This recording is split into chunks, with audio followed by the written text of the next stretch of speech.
All right, we're rolling.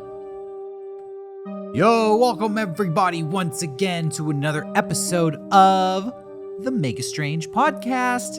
It is your fiendish hosts here, Derek and Johnny. Hello, it's me, It's spooky season. the Fiend. The Fiend. Bray Wyatt, the wrestler, is no longer wrestling under the moniker The Fiend. That's now Johnny. That's enough wrestling talk for this episode. We are contractually obligated to sneak it into every episode, and we just did it. Thank you for joining us. Acknowledge me. I'll acknowledge you. Was that to me or was that to the fans? That was to the fans. Okay, everybody out Sorry, there. that's the Roman Reigns bullshit. Oh, okay. See, I'm not up to snuff. Anyways, we have a special episode Yes. planned for today. We're going to be getting into all kinds of spooky stuff with our special guest, tattoo artist, and psychologist Veronika Sweeney. She has a degree in psychology, and she's come to talk to us about dreams, and in particular, something that you've brought up many times on this show, sleep paralysis. Spooky. Yeah, it's spooky stuff. You've been dying to talk about sleep paralysis for many months. I had a great time. Yeah. I never got to ask you if you actually suffer from sleep paralysis or not. Well, we kind of go into the interview. I sleep on my back, and so I occasionally, something like wakes me up halfway through the night. I will have a sort of vision, but it's not like I don't have them often. Okay, well, we're going to talk about that. We're going to talk about the cryptid smile dog, which I had never heard of. It's totally scary.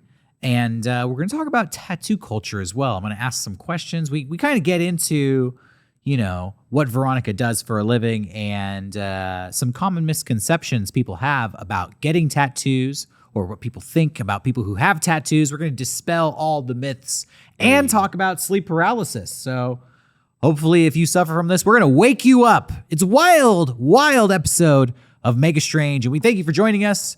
Enjoy the show. All right, everybody, we are here with our special guest today, tattoo artist, aspiring SoundCloud rapper, and friend of the show, Veronika Sweeney. Welcome. Thank you. Gucci Baby on SoundCloud. Yes, thank you so much for having me on. Yeah, absolutely. Thank you for being here. I don't even know where to begin. We have so much ground to cover today. First of all, let's say you've come in with some research prepared. You do a lot of things. You do a lot of things. You're a tattoo artist. You're here to outdo Johnny. Oh no, he hates doing research. I hate doing research. I suck at it. You took Initiative. Took the pressure off him. Oh yeah. Yeah, and I'll do all your research. No worries. Hell yeah. and we're just going to be shooting the shit, talking about all kinds of things, spooky stuff, paranormal stuff. You also have a degree in psychology. Mm-hmm. So you kind of speak from authority. It's not like you just Google this stuff and recite articles like me and Johnny do. Yeah, I do my fair amount of Googling as well. Okay, yeah. Well, at least there's some sort of like research background there. Mm-hmm. But you also, as we mentioned, are a tattoo artist, and we were just talking for a little while before we started rolling, and you said you could talk our ear off about tattoos. How's the world of tattoos going? How Going good, yeah. Going great. Business is good. I've been in tattoos for about like 5 years now, but I've only been licensed for a little over a year. So the way that tattoos work, you have to do an apprenticeship. There's a lot going on before you actually get your license and you're able to start taking clients in tattoo. So I'm fairly new professionally, but I've done a lot of research and my whole life is pretty much like about tattoos, and so I know a lot about it. Seen every episode of Ink Master. Yeah. Oh yeah. Would you go on Ink Master? Oh yeah. I've applied a couple times. They haven't answered me. Well, maybe after they see this show, they'll see your star power. Who's that dude with like the toothpick and the mustache? I always want to call him Josh Peck, but that's not right. Oh yeah, it's something Peck, right? Oliver Peck. Oliver Peck. Yeah, dude. So as a tattoo artist, do you ever have, do you, I don't assume you talk shit on other people's tattoos if you see a bad tattoo. I try not to, but sometimes it's just like really bad, and I just got to know like what happened here. Yeah, and I bet you do a lot of cover-ups of really bad tattoos as well. I do. Yeah. Is there one in particular that stands out as like the worst tattoo you've ever witnessed in your life? And I bet I could top yours, whatever it is. I have one in my mind off the top of my head, but we'll swap stories. Worst tattoo you've ever seen? As soon as you said that, it popped right into my head. It was one of the more recent ones that I've done. This guy had a pinup. I guess you could call it a pinup, but it was just honestly the worst tattoo I've ever seen in my whole entire life. And I had to ask him, like, where did you get this? Like, he had other tattoos that were pretty decent. So I was like, how did this happen? Like, you clearly know what good tattoos are. And he was like, oh yeah, the guy, like, he usually was pretty good, but he was just like too drunk that time. And that was the whole story, is the person was drunk. So what was the pinup? Was it like a sloppy Betty Page, like melting? Or? I don't even know. Oh my God. It's on my page, but it was just an outline of a girl, and she had her arms up, and it was barely an outline, like no shading, and the outline was done really poorly. Yeah. And the anatomy was wrong, and everything was bad. Nice. Everything that could go wrong went wrong. That sounds like my first tattoo. You know, I got my first tattoo when I was 18 years old in the master bedroom of my first apartment. I was delivering pizza, and I got a text message while I was at work. I was like, you want to get tattoos tonight? And I was like, hell yeah. And it was just like my friend's brother had got a tattoo gun. So we got it in that bedroom. The outline wiped off. It hurt really bad. I've already told you this story. It's a Star Wars tattoo. It's right here. It's like super ugly. I'm not going to show it on camera. But you can go back and watch old Mega 64 videos, and you can see them. See my tattoo. You can see the shitty tattoo that I have. Johnny, you don't have a tattoo. I have 0 tattoos. I've been trying to convince you to get one for the past like week and a half. Yeah, I'll hook you up. No, I'm good. Johnny, you're sitting here with the tattoo artist. I've had ideas for tattoos, and I always my process is like wait a year and see how I feel. And I've never had an idea that like after that year where I've been like, hell yeah. I've heard that advice before. And I just like, I'm always like afraid of just committing to something and then like a year later being like, oh God, I hate this. And it's just on me permanently now. Well, I'll tell you what, I have some awful tattoos. Most people with a significant amount of tattoos have at least 1 or 2 questionable ones. I don't regret any of my bad tattoos, even if it's like something that I don't really care about anymore. I did at the time, and it's just something to look at that reminds me of the place that I was in my life at the time that I got it. Not trying to peer pressure you. No. I would never tell somebody like, you have to get this tattoo. I am a bad influence. I'm always like, you should think about it. You're talking to a tattoo artist who's trained in psychology. Oh, dude. So I think you're gonna walk. I'm gonna out get here. Jedi mind tricked into a tattoo. Craving, With dude. a tattoo. Craving Oh God. a tattoo. I have my machine. No, just Oh no. So on Instagram, you can plug your Instagram, by the way. I think people should check it out, especially if they are interested in tattoos. Totally. So my tattoo page is Veronika, spelled with a K, Veronika _ Tokyo Black, which is the shop that I currently tattoo at. Tokyo, TOKYOBLAQ is how that's spelled. Spelling's all fucked up. Nobody's gonna be able to figure that out. We'll put it on. I'll put it on the We'll screen. spell it out for people. Yeah. Yeah. And you kind of specialize in certain kinds of tattoos. Yeah. So I'm very fortunate. I'm at a point in my career where I can just focus on subject matter that I'm interested in. So most of the tattoos that I do have something to do with pop culture, cartoons, anime, cute shit. I love doing like feminine tattoos with a lot of like glitter and pink and girly stuff. And I have enough clients that I can support just tattooing only that stuff. So it's awesome. But also I've seen what you call cursed tattoos. Oh no. Can we talk about that? Sure. I mean, I love funny tattoos. I think that if you're going to dedicate space on your body to a joke, You hearing this? I think that makes you really awesome. So if you have a tattoo that's just like absurd or just dedicated to something funny, like that just automatically makes you awesome. Johnny? So probably, are we thinking about a specific tattoo? No. I saw Space Ghost flying with tacos on your Instagram, and you did like the hyper realistic Sonic, The ugly Sonic. before the redesign. Yeah. I was like one of the first ones on that train. I've never seen another ugly Sonic tattoo that I liked, but yeah, I did one. I did an ugly Sonic as an homage to the fallen, the original ugly Sonic. R.I.P. All those teeth. Rip All rig, this rip rig, Sonic. We were praying for you to rise in glory once again. Can I talk, Johnny? Can I expose? This is the last thing I'll say about your tattoo journey. Okay. The idea for a tattoo that you told me a few weeks ago. Is it my penguin? Yeah. Oh no. I won't share it if you don't want. No, that's fine. I don't care. A penguin with the Misfits fiend on its belly. Yeah, I could put a picture up of it, but I saw it on Tumblr like 5 years ago, and I thought it was cool. But I've since seen people with the tattoo. Yeah. And I was like, I don't know.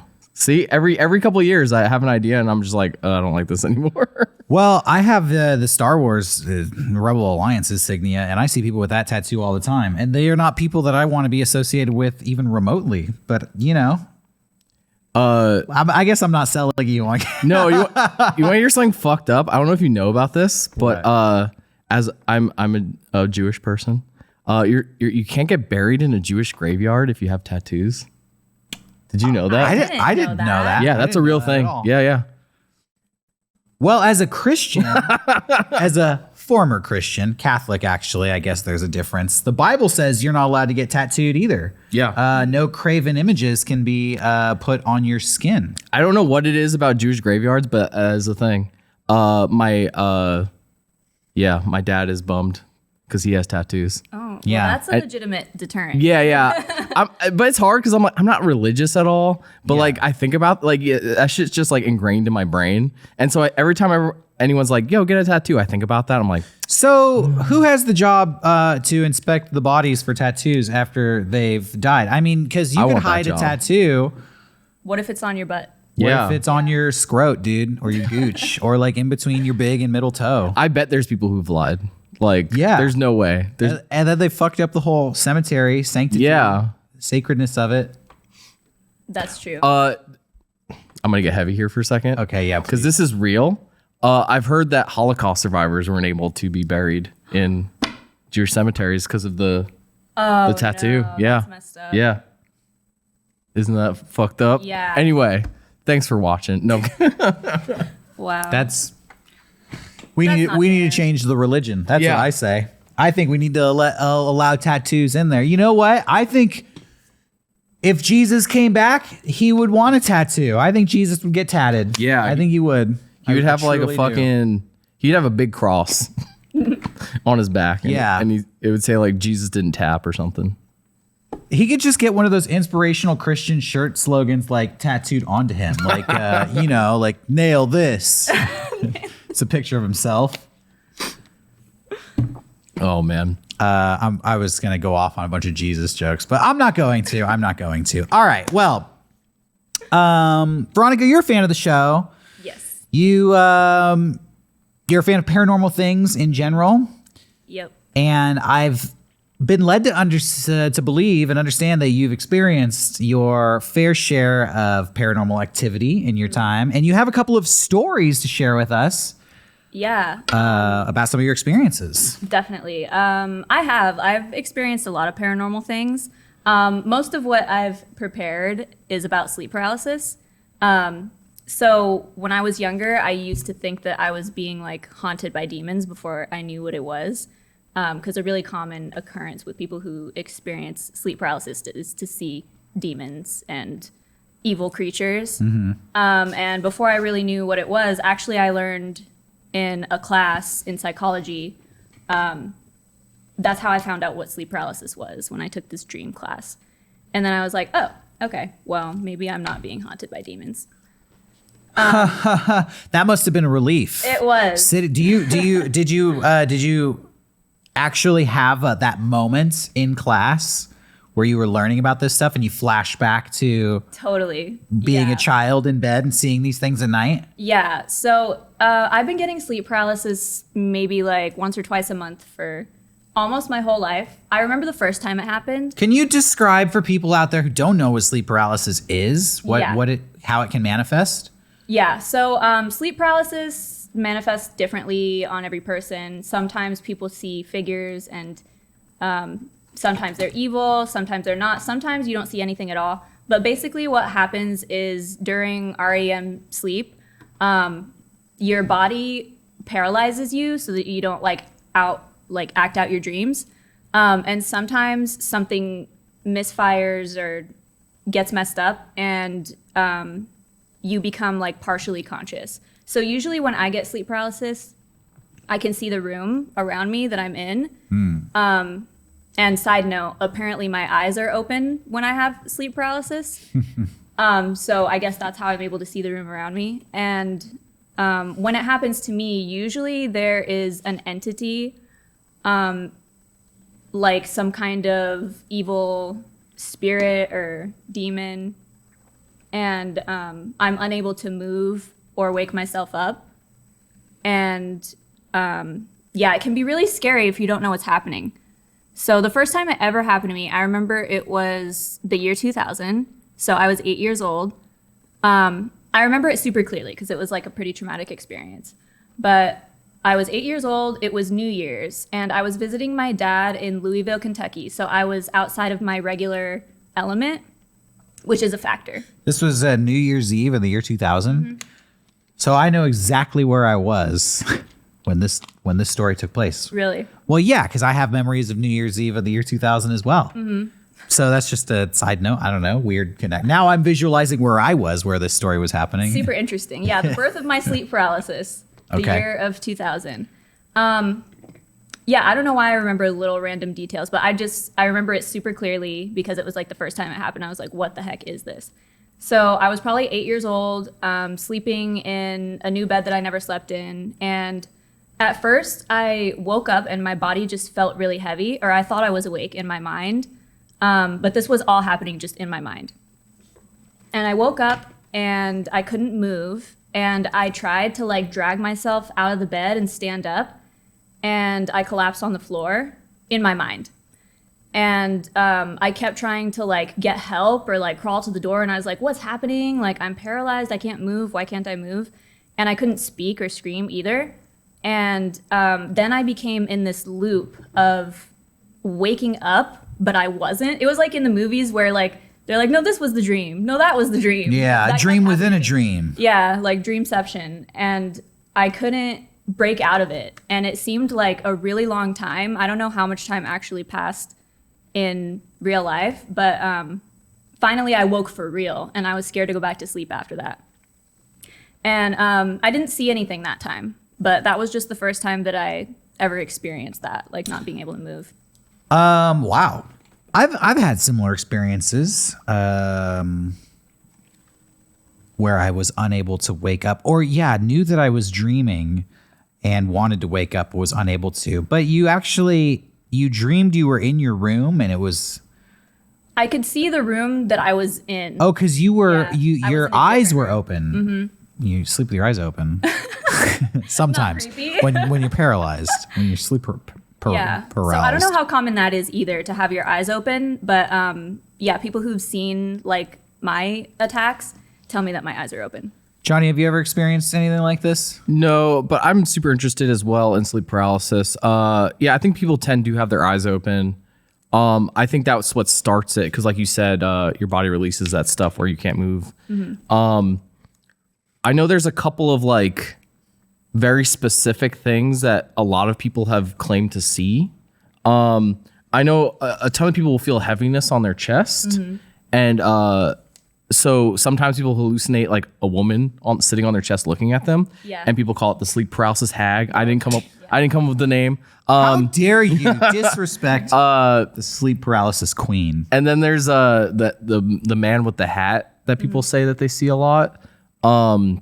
Very terrifying. I think it's just your brain releases something when you're dreaming, and I think it's still happening. as you open your eyes, and it just adds. I would like to point out that it's also a common ghost story to feel like a ghost or demon or entity is sitting on your chest. So how many, does this change how we feel about hauntings? There's definitely some crossover, I believe. The more you understand about sleep paralysis. Let me ask you, Veronika, flat out, point blank. Let's get to the brass tacks of the issue. Let's get down to the bottom of this bullshit. Is sleep paralysis a psychological effect just within your mind, like a hallucination? Or, I guess you can't answer this question now, I realize, but do you believe there could be a paranormal aspect to it? Something paranormal about it. Do you believe that there is crossover with ghosts and other entities?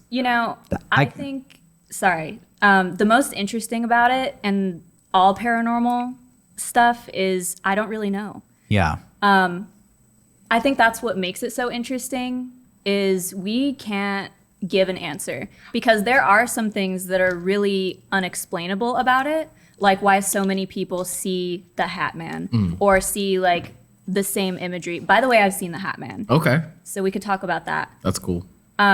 I've seen something similar to the Hat Man. It was like the Hat Man without his hat.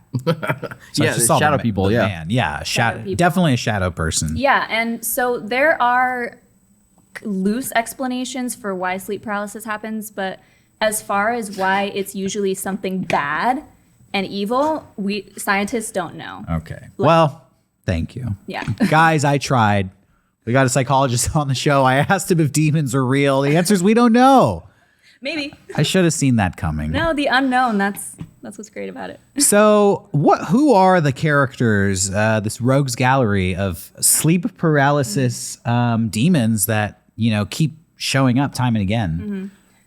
So European cultures, they see the old hag. Wait, they have different Cultures have different characters that they it's see. like territories. Yeah, so in Western Regional society, champions. All right. It's it's interesting how a group of people will see the same thing. Yeah. And they think that it's probably cultural influence, like what scares that culture, what's scary to that culture. So European cultures see the old hag. I haven't read anything about this, but personally, I feel like it's because a lot of their ghost stories have a character called Baba Yaga. I'm Bulgarian, and so like we're familiar with Baba Yaga, who's just like an evil old witch. We need to cover Baba Yaga on this show, but can you give us a rundown, Baba Yaga, in like a paragraph? Well, she's just an evil old woman who kidnaps and eats children, and Does she have a walking house? possibly, I would have to research Okay. folklore. I need to. I feel like I've seen some like lore of like this house with chicken legs, and like Baba Yaga's house, but I might be crazy. Don't hold me on that. It's also what they call Keanu in John Wick. John Wick. Yeah. Baba Yaga. Yeah. Keanu, he's a national treasure. I thought you were going to tell me that Baba Yaga is known as Keanu, like vice versa. And I was like, that's where he got the name from. Okay, so they see the old hag in Europe. We see the Hat Man here in America. The Hat Man and shadow people. Shadow people are just like shapeless figures, just a silhouette of a person. Can I tell you my story? Yes. I've said this on this show, I'm sure, but it's relevant now, so I'll repeat it. I was young. I woke up. I used to sleep with my door open and my bed faced right out the door. By the way, side note, I found out later in life that's bad feng shui. To sleep like in front of an open door. To have your feet pointing out a doorway, it like sends all of your energy out of the room, and you don't want that. You want the room to cultivate the energy. Supposedly, my mom got really into feng shui in the 90s, and she made every bed in the house not point out a door. I've heard that about mirrors, that you shouldn't sleep like facing a mirror because it's bad feng shui. So the bad feng shui probably contributed to my visit with the shadow person. All this bad feng shui is going on. All my energy is going out of the room. It's the middle of the night and I wake up and I look, and in my doorway, I see who in my mind looks like Frankenstein. Very boxy, square shoulders, tall, very tall. And I remember just like super flat top head. And I thought it was like my dad or something. And I was like, hello, but they didn't say anything. And I was like, there's just a person standing there staring at me. It made me so uncomfortable. And I was like, this is very creepy. I don't know what to do. I just pulled the blankets up over my head. But that was the only time I saw, something like that. And I just chalked it up to like a dream or a nightmare. And then later in life, I found out about shadow people. And then people tell me, whoops, hit the microphone. Sorry. People tell me it was sleep paralysis, Yeah. but I don't feel like it was, I think it probably was. So something like 30% of people will experience sleep paralysis once in their life. And 8% of people experience it regularly. So it's more rare to have it often, but a fair amount of people do get it at least once. I've definitely experienced sleep paralysis proper like 3 or 4 times in my life. Really? Yeah, where I'm asleep and I know I'm asleep and I know I'm in my bed and I know I'm dreaming and I want to wake up and I can't do it. And it scares me. I have a consistent one where I see a spider on my ceiling. And it scares the shit out of me every time. Like I'll wake up and just see like a gigantic spider. And when I was a kid, I would wake up on the couch a lot because I would see that spider and I would like be half asleep and somehow get into the living room and fall back asleep on the couch. Yeah. But recently I had one. My bed is facing a door. No, that's bad. So recently I had one. I woke up and I saw someone standing in the doorway, and I remember just screaming like, "Who the fuck are you? Who the fuck are you?" And then I started to wake up more and realized that the door was like I thought it was open, but it was just closed. It was just like I was just seeing my door. I don't know if a spider is worse than shadow the I think maybe. Yeah, I hate spiders. It was like a giant spider too. It would like take up the whole ceiling when I would look up. I also, and we're just going to talk about my issues now, my dream issues. Welcome to Back to me. my therapy session. Yeah, you guys have been talking about yourselves for too long. Just make it back to me. I also suffer from night terrors, which is a type of nightmare. It's a waking nightmare. Are you familiar with those? Yeah. So. Not personally, but go. Oh, so I've had these many times in my life, and it's always involved snakes. And the most common one when I was a kid, I'd wake up and I would see a giant snake, just the body, not the head or the tail, but just the body moving in between 2 pieces of furniture in my room, slithering. And the body would be big, like that kind of diameter. And I just see it like slithering, like in the corner, just like moving along the bottom of the wall. And I'd just start screaming, and my parents would come in. I'd be like, "There's a giant snake in here." They'd be like, "No, there's not." But then even later on in life as an adult, I would be sharing rooms with the guys from Mega 64. We go on tour or to a convention, and they will tell you that, yeah, I have these nightmares that there's snakes in the bed. And I'll just like wake up and start screaming because I think there's snakes in the bed. And Wow. I don't remember that, but they're just like, "Yeah, you were screaming last night about snakes." And I was like, "Sorry, guys." So it's a recurring thing. Yeah, it hasn't happened in a few years, but definitely like all throughout my life, I've had reoccurring nightmares of giant snakes in my room and snakes in my bed with me. And I don't know why. Obviously, I don't like snakes, but like, why are they showing up in my dreams so often? I don't know. Interesting. I don't know. They're night terrors. They suck. Yeah. They're awful. I don't know if it's similar to like sleep paralysis. Because you think sleep paralysis is like you're asleep with your eyes open. You might be dreaming things, but you're not sure. Like, Yeah. I wonder if this could be a version of sleep paralysis. Well, a lot of the sleeping disorders are comorbid. So usually, like if you have sleep paralysis, it's because you have sleeping issues, and I definitely do. Oh shit! Sleeping disorders. Yeah. So I don't sleep enough, and sleep deprivation can cause sleep paralysis and other things, sleep apnea, anxiety, which I also have, can contribute. I think everybody in America is realizing at this moment, I don't sleep enough either. Yeah. And I have anxiety and problems. What else? What are some of these other like sleeping disorders that people might not know about? Yeah. Well, sleep apnea, that's like when you stop breathing when you're asleep. And that's like probably the most dangerous one because you can actually die. Yeah. Sleep paralysis itself is pretty harmless. It's just pretty scary. But it can't kill you. Yeah, but it can't kill you as far as I know. Unless it's coupled with sleep apnea. Then you're not breathing and you can't move. Yeah. So they don't really know the cause to sleep paralysis, but there are a lot of triggers. stress in your life, anxiety, sleeping in an unusual situation, like that story of the first time that it happened to me. I was sleeping somewhere that was not my usual bed. So like disrupting your regular sleep pattern can trigger it. Sleeping in certain positions, like they say that sleeping on your back increases your chances of it happening because you have like more pressure on your chest to breathe. But I thought sleeping on your back was like the healthiest position to sleep in. That I don't know health-wise, but I do know that your chances for getting sleep paralysis are worse if you fall asleep on your back. Damned if you do and damned if you don't. Yeah, you'll get less wrinkles sleeping on your back. So there's a benefit.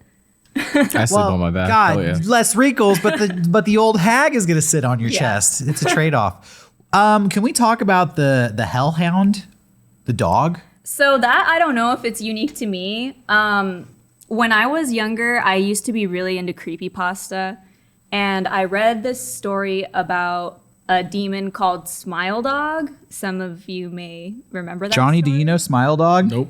Never heard of that. So it was based on an image of what I think is a husky, but it's like heavily manipulated and it has like human teeth and like. Can I Google Smile Dog right now? Yeah, Will it you come can. up? Yeah, it'll come up. We'll put this on the screen for people at home if they don't know what Smile Dog is. So I don't know what about this story in particular affected me so much, but that character started like appearing in my sleep paralysis episodes.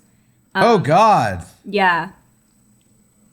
It's like Jeff the Yeah. Killer a little bit. Yeah, I think it was probably influenced by that. It's like if the Joker was a dog.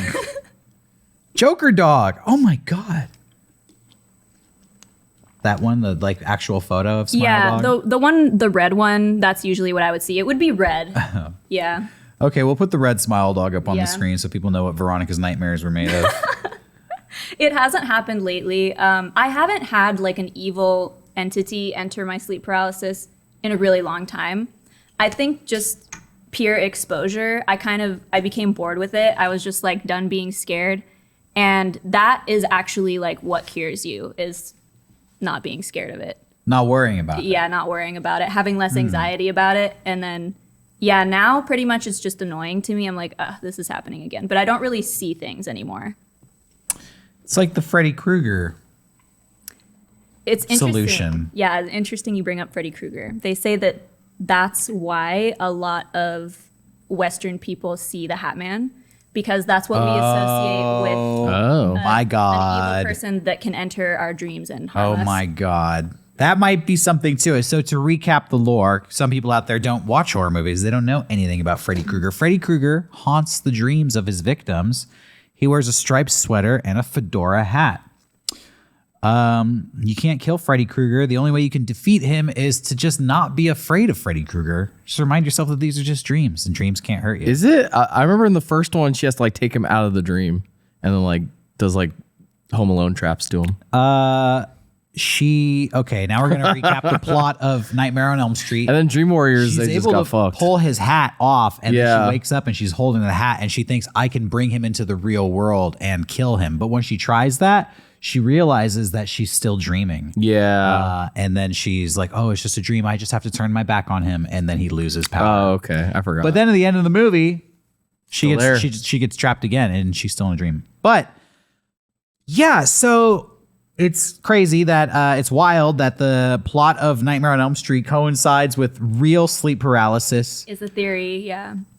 and that people in sleep paralysis see mythical monsters from their culture, and that Freddy Krueger is the modern day dream monster, and we see him in our dreams. Maybe that's the theory. That's interesting. Yeah, I wonder why the character always wears a hat. My shadow person didn't have a hat. So So I have seen the Hat Man one time. He was a little different from the one that's like commonly depicted online. This one had hair. So I remember what was happening this time too. It was right around my birthday. I was probably like 12 or 13, and there were balloons like all over my ground in my bedroom.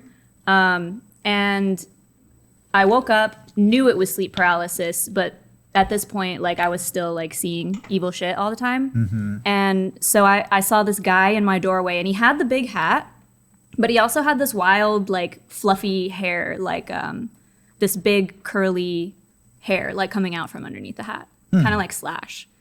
And Slash Man. yeah, and this episode was really crazy because like at the moment that I saw him, I was like jolted awake because one of the balloons popped. One of the balloons that was like in my bedroom. And so that one really freaked me out because that's kind of getting into the paranormal territory. Like, why did that happen at that exact moment?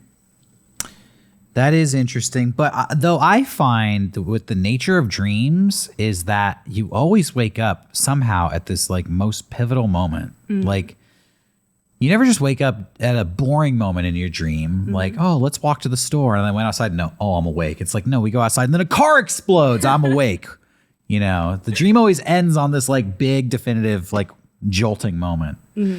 I found as a kid, because I used to dream a lot as a kid, not so much as an adult for whatever reason. But I do. My dreams always ended just on this, or they would coincide with my alarm going off, you know, some big pivotal moment. And I would, you know, it makes you think of the nature of dreams. Do you have this dream in the middle of the night and it's just recycling, replaying in your head, and then when you wake up, it just like jumps to the end and it weirdly coincides?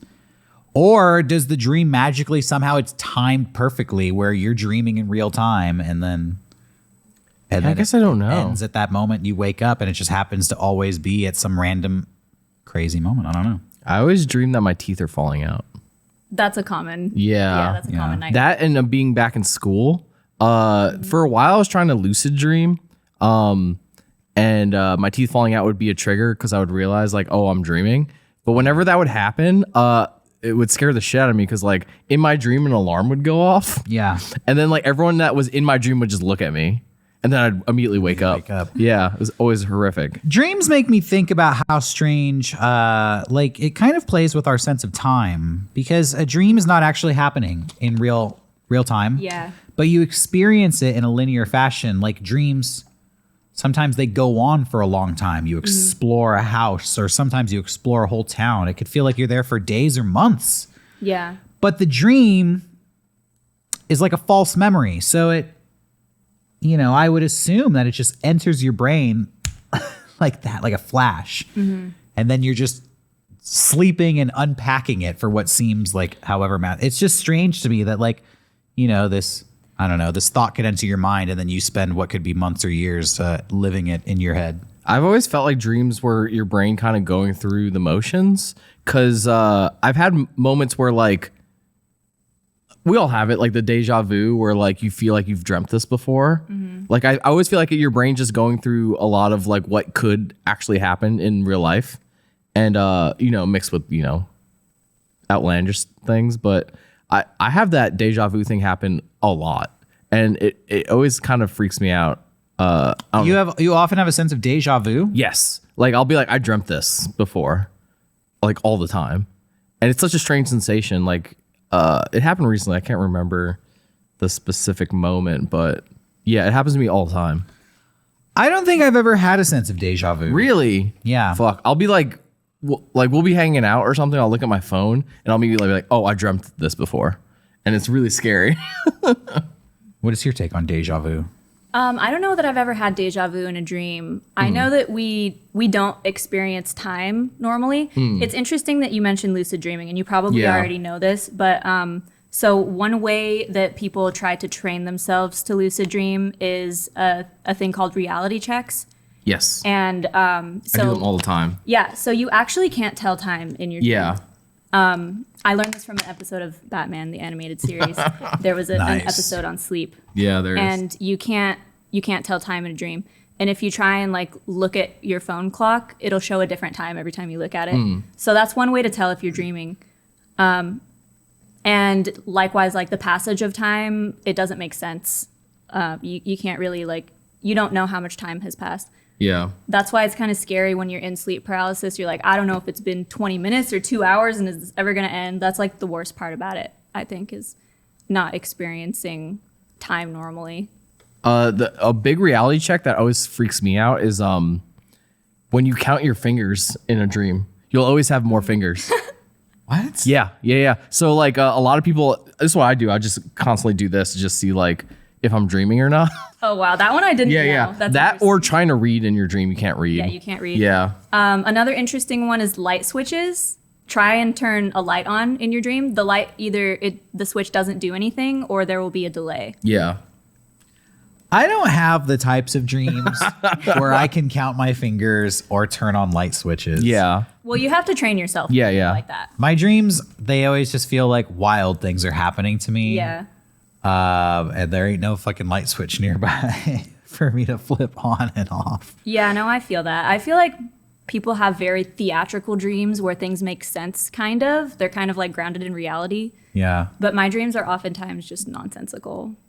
My dreams, obviously I do this show and I'm fascinated with like paranormal and just like fringe stuff. And I was at the swap meet once and I found this old magazine from the 30s and it was like a dream interpretation book. And it talked about how some dreams should be disregarded, that they're just stupid bullshit dreams. Mm-hmm. Like your brain is just cleaning itself out, getting rid of like memories and information it doesn't need. Mm-hmm. But other dreams should be regarded as like significant psychic premonitions. And the pamphlet from the 30s goes on to say that the only way to tell is to trust like your own intuition. That you will have dreams that seem significant, that seem deeper, and they don't seem like frivolous dreams. They seem like, I don't know, the universe is trying to tell you something. Like a sign. A sign. Or maybe to put it into a modern text, maybe certain dreams are deep, like under the surface thoughts that you can't address in your conscious life. And in your dream, you can finally face a truth that you've been avoiding, or maybe an intuition, and you can know things that you shouldn't know. Like have knowledge on events that you shouldn't have knowledge on because you're trusting this intuition in your dream state. That's happened to me, I should say. I've had dreams of things that happened that I later found out did happen. And I was confused and surprised. Like, I dreamed that happened. And then I talked to the person, it's like, you told me that happened and it happened exactly how I dreamed it. And this would be like months later. And I would just think like, did I have a feeling? Did I have a hunch? Was I like have an intuition or a worry that my dream was playing on? You know, I don't want to lean into like somehow I had some psychic remote viewing event, but maybe, who knows? Maybe. You know? Yeah. Yeah, I like to think that there is some sort of unconscious collective that we can tap into just as humans, as a society. Because I think about animals and their instincts and how they know how to do certain things, and it's just hardwired into their brains, like into their DNA. And I feel like there has to be an element of that in humanity, like a common thread that unites us all, and like a common subconscious. And that might be why we experience similar things in dreams. Yeah. Yeah, and I think that premonitions and psychic powers, I don't know, maybe it's possible.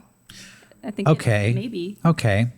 You know, Carl Jung talks about the collective unconscious. That's right. I'm going to bring up Carl Jung for all you nerds out there. And his idea is kind of what you're saying. Like, thoughts they're like little bursts of energy, and like your brain is this beacon. And even though you think it's all internalized, on some level, some energy is like being released out there. We're all firing off, and we're all firing off. And so we're all blasting this energy out, and we're beacons. So we're all like receiving other people's energy too. Yeah. And this could be the collective unconscious, just like this untappable matrix of thought energy that's out there somehow. And he goes on to say that within this collective unconscious is where we get archetypes from. Characters that like every person has a person like that in their life, or like, I don't know, thoughts like this in their life, things that transcend all cultures that every person can relate to.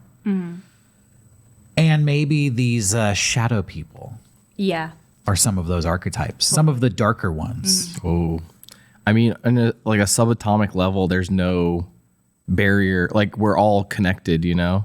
Like, our atoms, there's no, like, me and you on a subatomic level. It's, you know, it's all connected. Like, My atoms are hitting your atoms. Now let's get metaphysical with it. Yeah, because I was reading this book called The Field, and it talked about how, like, even when you look into the deepest, most empty parts of space where it's a vacuum, where there should be nothing, there's always a baseline level of energy. Yeah. This background, like, static noise that is present always, that never goes away, that permeates everything. And they go on to say, like, this energy, it's in you, it's in me, like it links all of us like a mist that just like is emanating off of us, that like connects everything in the universe. So what's it all mean? I don't know. I don't fucking know. My brain is fried right now. Yeah, we're opening the third eye of every viewer right now. I feel like I just did ayahuasca or something.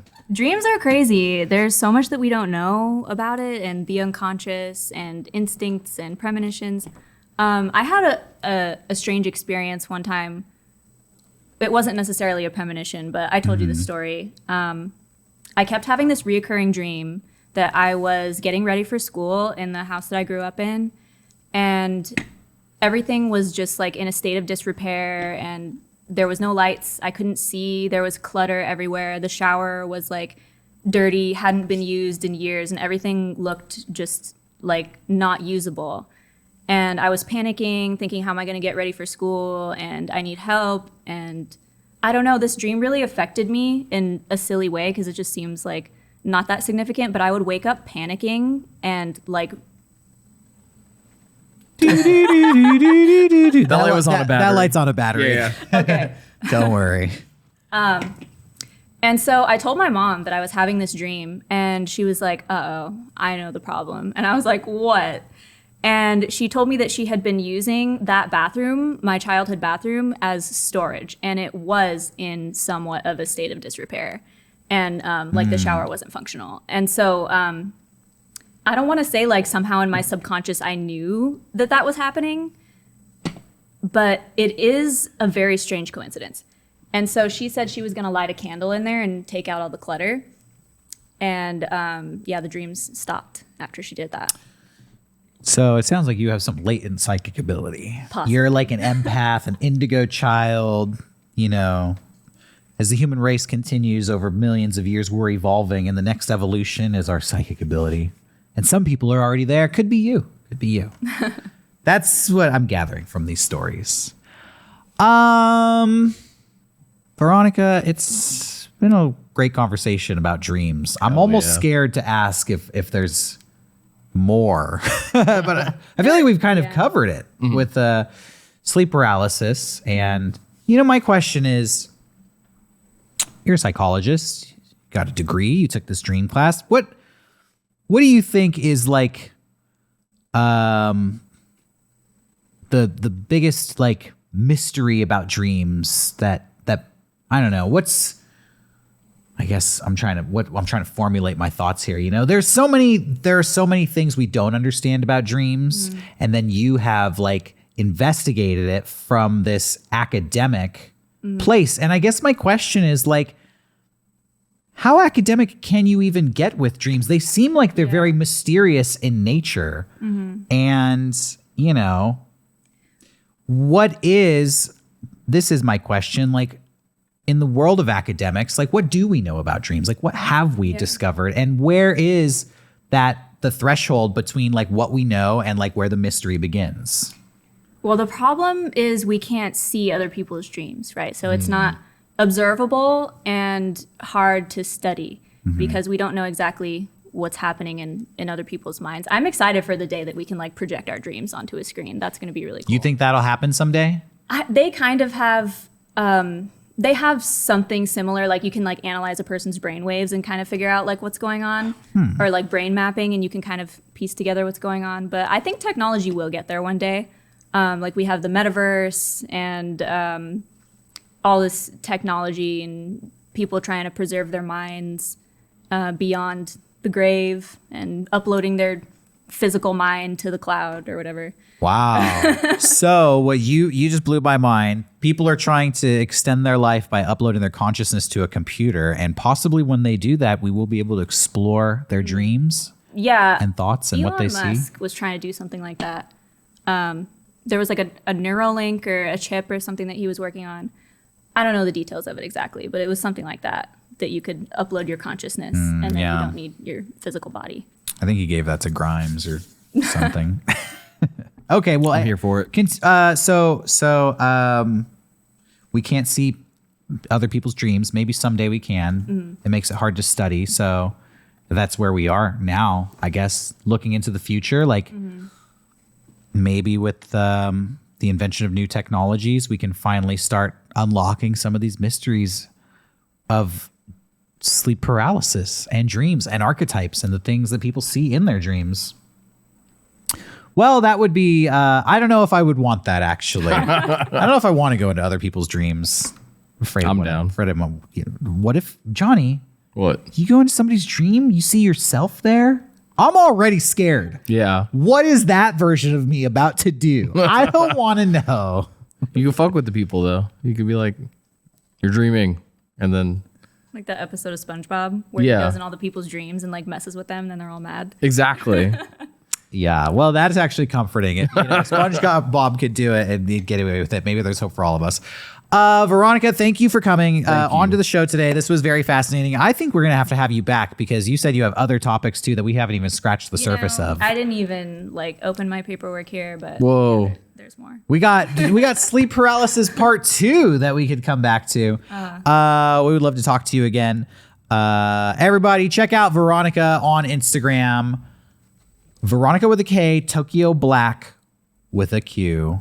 Yes. Veronika Tokyo Black. I'll put all the links in the description. We'll make sure everything's on screen as well. Gucci Baby on SoundCloud, and a great correspondent for the Make Strange podcast. Totally. Yeah. Yeah, longtime fan. Thank you guys for having me on. Thank you for See coming every on. episode. Oh, wow. Oh yeah. Thanks for being here. Hey, everybody. We're back here. Thanks again to Veronika for joining us. That was awesome. That was great. We learned a lot in that conversation. You know what? I think I might get a tattoo now. It's gonna happen. It's gonna happen, dude. Woo! The person who leaves the best comment on this episode. Gets to choose what the tattoo is. Oh, I was gonna say their avatar, but Oh, yeah, whatever. we'll do that too. You choose it. We have a couple, we have a whole box here of MetaZoo cards, and we've been enjoying opening up a pack every episode, and I say we get to it. Okay. We think these things are going to be worth hundreds of thousands of dollars someday. And I remember the trick this time. To the front. 2 to the front. We're gonna find the Black Lotus card of MetaZoo. We're gonna unveil it right now. I'm peeling this open. Hey, if you like this show, be sure to subscribe and set notifications on YouTube. New episodes every Saturday. Follow us on Instagram. I am at Derek Acosta only. I'm Catboy_Slim. Yes, and follow the show at Mega Strange Podcast on Instagram. On Twitter, Mega Strange 666. Okay, so To the front. Do you want to do the trick? move 2 from the back to the front. Yeah. So the last card will be the rare. Like that. Yeah. One more. There you go. Well, okay, so all right. So now the last card is going to be the rare. Okay, so we have a winter card, winter mana. Can people see this here? Earth Aura. Cactus Cat. Oh. Kind of like Cactus Jack. Bang, bang. Fireball. Pass Trap.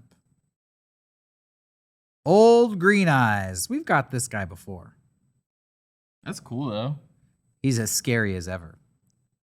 Funeral Mountain Terror Shot. What the fuck? I don't know what this is, but it looks like a cow ran underneath a coffin and picked up the coffin and ran off with the coffin. Grandma's coffin running away on the back of a cow. Don't film me. Oh. Don't film me. Okay. Hoop snake. The tire. This is cool. It's like the Viking snake that eats its own tail, wrapped around the, The whole world. Ouroboros. Yeah, if you played God of War 4, you know exactly what we're talking about. Yeah. Okay. Jackalope. Power Up Green. I wish I knew how to play this game. Me Okay, too. here it comes. Are you ready? Yep. Da-da-da-da-da. Whoa. What is Blood that? Ruby. We got the Blood Ruby. Got the blood ruby, blood diamond. All right. the pretty blood, good. the blood diamond. Yeah, I hope humans weren't exploited getting this Blood Ruby. That was fun. That was fun. MetaZoo, check it out. Thanks for watching, everybody. We'll be back next week with another episode. Stay strange. Good night.